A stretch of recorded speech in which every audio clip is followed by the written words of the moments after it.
नमस्कार, देवश्री किचनमध्ये आपल्या सर्वांचं स्वागत आहे। आज आपण पौष्टिक गुळापासून आणि ज्वारीच्या पिठापासून तयार केलेली नानखटाई कशी करायची ते पाहणार आहे।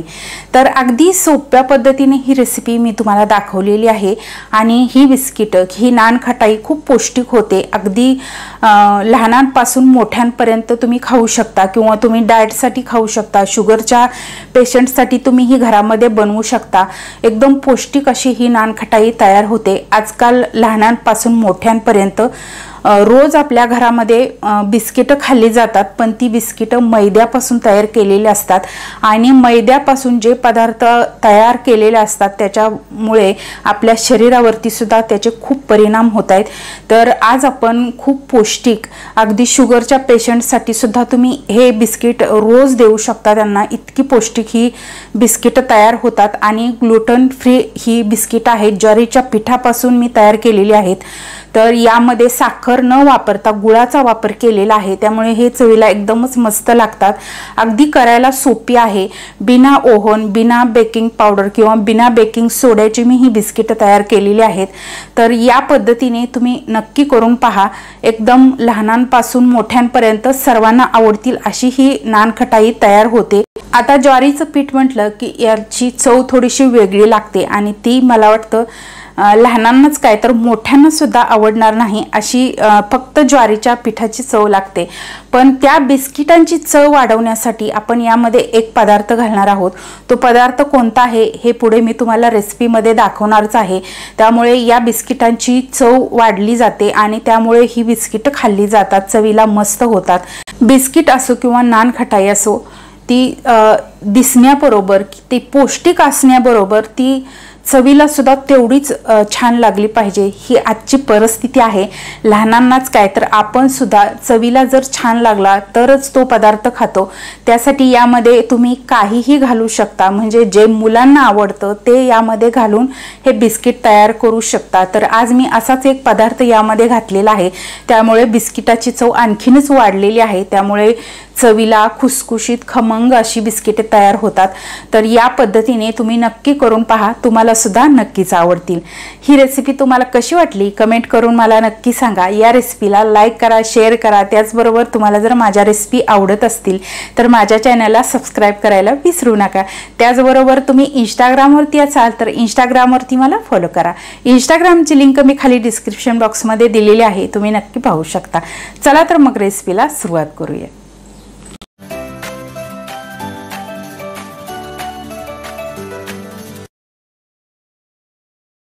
ज्वारीच्या पिठाची नानखटाई बनवण्यासाठी इथे मी 1.5 वाटी ज्वारीचं पीठ घेतले आणि या पिठाच्या निम्मा इथे मी पाऊण वाटी गूळ घेतलेला आहे आणि अर्धी वाटी दूध पावडर घेतली, अर्धी वाटी साजूक तूप घेतलेला आहे आणि थोडीशी वेलदोड्याची पूड करून घेतलेली आहे।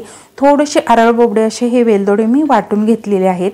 तर जेवढं पीठ आहे त्याच्या निम्मा इथे मी गूळ वापरते, पण तुम्हाला गोडीला याही पेक्षा कमी नानखटाई हवी असेल तर अर्धी वाटी एवढा गूळ तुम्ही घेऊ शकता।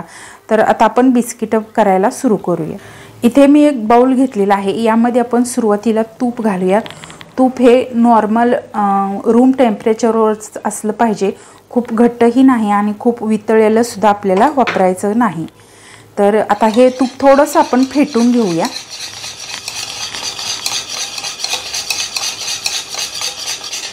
आता हे तूप थोडंसं मी फेटून घेतलं। आता आपण यामध्ये गूळ पावडर घालूया। तर तुम्ही पाहू शकताय गूळ पावडर एकदम बारीक आहे, यामध्ये अजिबात गुठळ्या नाहीत। तर आता आपण हे परत फेटून घेऊया। जोपर्यंत ही गूळ पावडर पूर्ण विरघळत नाही तोपर्यंत आपल्याला हे फेटून घ्यायचं आहे।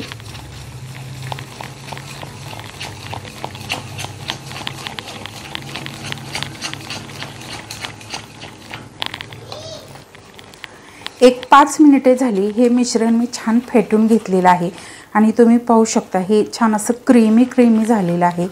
तर आता यामध्ये आपण घालूयात वेलदोड्याची पूड, दूध पावडर आणि 1 वाटी ज्वारीचं पीठ। आता हे एकदा व्यवस्थित मिक्स करून घेऊया। राहिलेलं अर्धी वाटी पीठ आपण घालणार आहोत, पण हे थोडंसं मिक्स करून घ्यायचं आहे आणि नंतर यामध्ये बाकीचं सुद्धा पीठ घालायचं आहे। आता आपण हे हाताने व्यवस्थित याचा गोळा तयार करून घेऊया। आता आपण यामध्ये बाकीचं ज्वारीचं पीठ घालून घेऊया।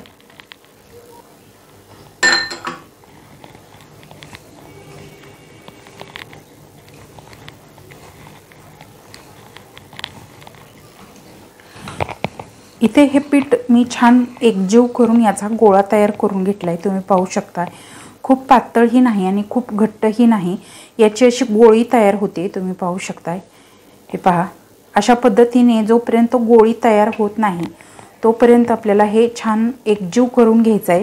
किंवा तुम्हाला असं वाटत असेल की हे पीठ खूप कोरडं पडलेलं आहे आणि याची गोळी तयार होत नाही, तर यामध्ये तुम्ही आणखी वरून एखादा चमचा तूप घालू शकता।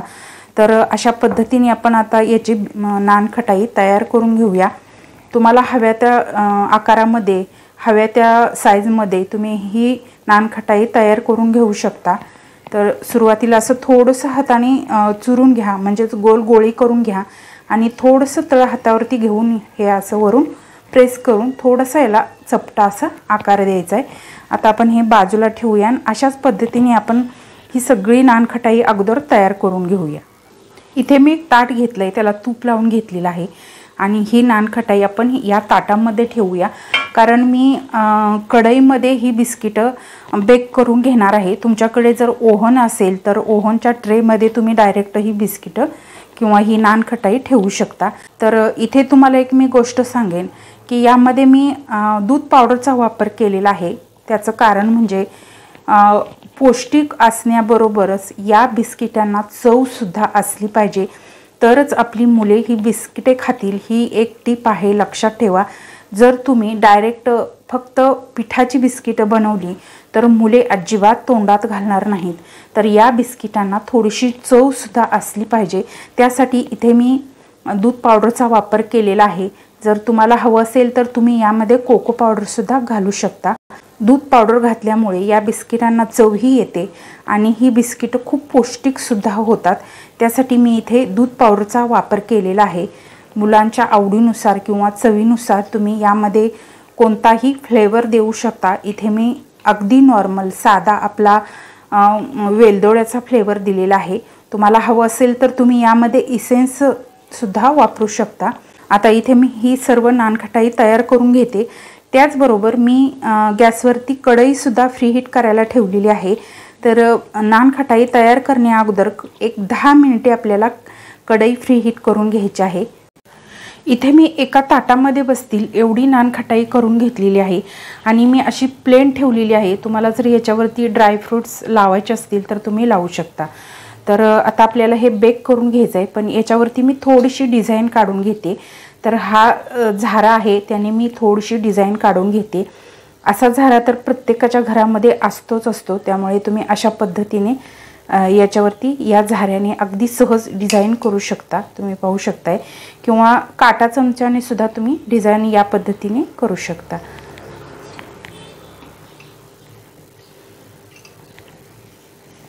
हे पहा, अशा पद्धतीने एकदम छान अशी डिझाईन याच्यावरती तयार होते।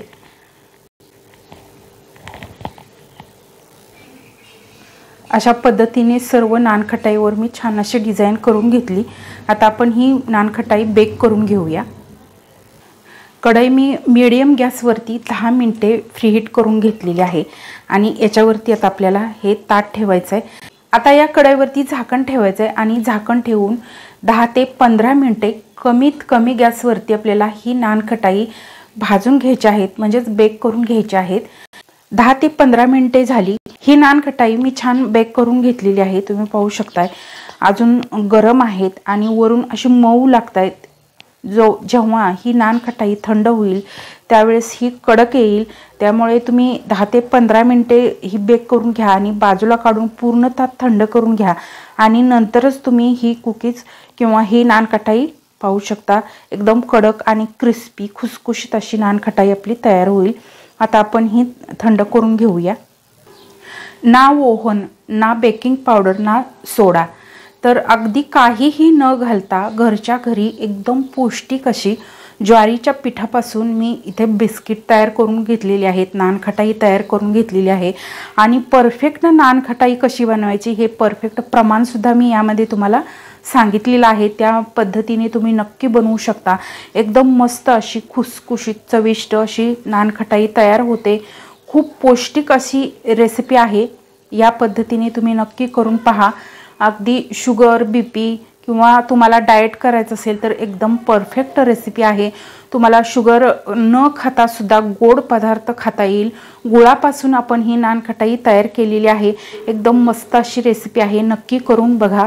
मी तुम्हाला एक तोडून दाखवते। एकदम खुसखुशीत आणि अगदी खमंग आणि गोड एकदम परफेक्ट झालेली आहे। तुम्ही आतून सुद्धा पाहू शकता। एकदम मस्त अशी आपली ही नानखटाई तयार झालेली आहे। या पद्धतीने तुम्ही नक्की करून पहा। एकदम मस्त अशी चवीला लागतात। हे पहा, अगदी मऊ, जशी बाहेर मैद्याची नानखटाई मिळते अगदी तशीच ही नानखटाई ज्वारीच्या पिठापासून मी तुम्हाला बनवून दाखवलेली आहे। एकदम मस्त रेसिपी आहे, नक्की करून पहा। तुम्हाला ही रेसिपी कशी वाटली कमेंट करून मला नक्की सांगा। या रेसिपीला लाईक करा, शेअर करा। त्याचबरोबर तुम्हाला जर माझ्या रेसिपी आवडत असतील तर माझ्या चॅनलला सबस्क्राईब करायला विसरू नका। त्याचबरोबर बेल आयकॉनवरती क्लिक करा, म्हणजे मी जेव्हा जेव्हा माझ्या रेसिपी अपलोड करेन तेव्हा तेव्हा सर्वात आधी त्याची नोटिफिकेशन तुम्हाला मिळेल आणि माझे प्रत्येक नवीन आणि पारंपरिक पद्धतीच्या रेसिपी तुम्हाला पाहता येतील। धन्यवाद।